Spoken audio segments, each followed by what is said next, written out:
I saw her on Dundeel, and I was looking for a horse for ages, and I went down to see her, and she was really, really, really ill. Like, her nose was on the ground. She had like loads of green snot coming out of her. And I remember ringing my friend, and I was like, "Don't let me buy her. Like, she's so like she's half dead. Like, I kind of like the look of her, but like she is dying." And your man showed me like all different horses in the yard, and I was like, God, I just kind of like her. There's just something about her that I like. So I was like, look, give me a ring in like a week or whatever, 10 days if she's alive. um and yeah, so he rang me and he's like, yeah, look, I've been giving her a load of penicillin, she's picked up, so you can come down and have a look at her. And I went down and I rode her, and I just thought she was like just really, really sweet. So then I bought her, made her promise, like I was going away for one night for the whole summer, and I said, Leah, just suck it in, like do not have it this night, like you're not allowed. And then I went away that night and she had it that night. So at 3 a.m. And she wasn't even like look like she was ready to foal. Like, I have pictures of her like the day before, and she just had a belly, didn't like, it wasn't dropped or anything. And then I got a call. I was in a tent with Ashling at 3 a.m. When like two fellas were walking by the field, and they were, no, it was Lisa and Dave from the yard, had just got back from a night out, and they rang me and they're like, oh my God, she's in the field with a foal. So she did not keep her promise. I was quite annoyed.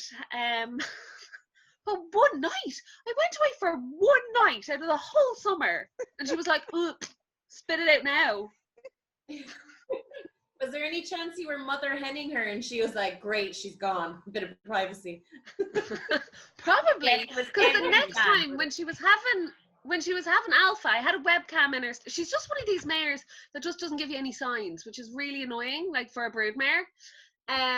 So when she was having Alpha, I had a webcam in her stable, and was like, I knew her due date this time because it was an on purpose foal.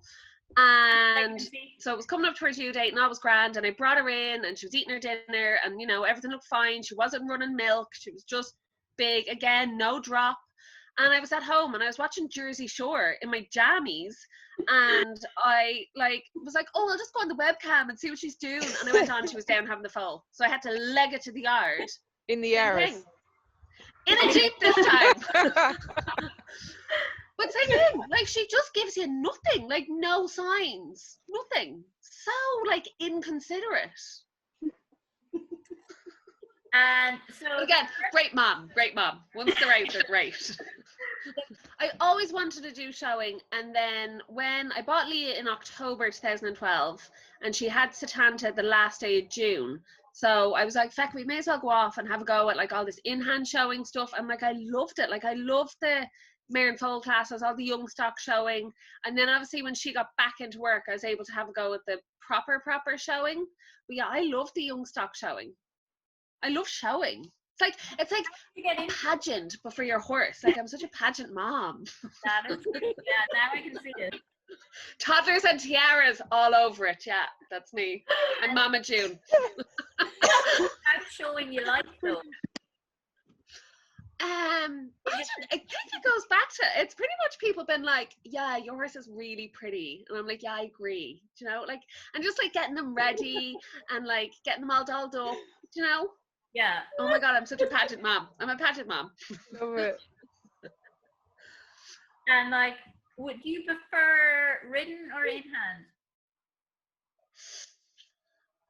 I think ridden, you can make your horse look better than they are, but Yeah. I think in hand, your horses, it is what it is. Do you know what I mean? Yeah. Because I mean, do you ever see those horses that you look at and you're like, God, that's the clear winner, and then the judge gets on and you're like, Jesus, it's a donkey. But,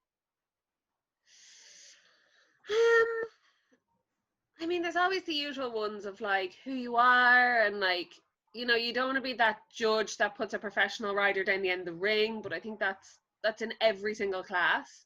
It's showing so subjective. Do you know what I mean? Like, what I think is a good looking horse, you might think is rotten. Yeah.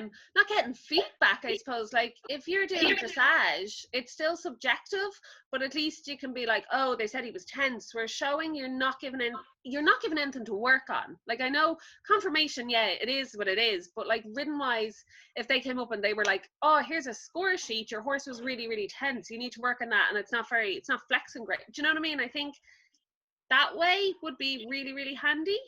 So Ash, would you say our giraffes your favourite? Oh yeah, 100%, yeah. And is that since you got Leah or before?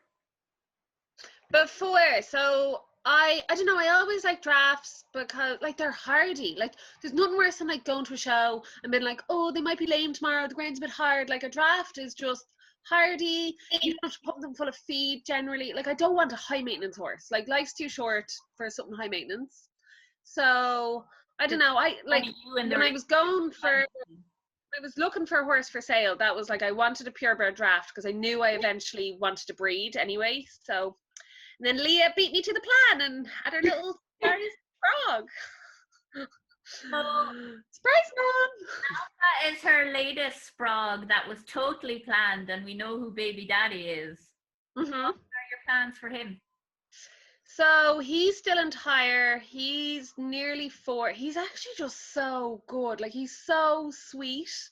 So I told him the deal is as long as he like keeps behaving, he can keep his boy bits. But if he's bold at all, gone.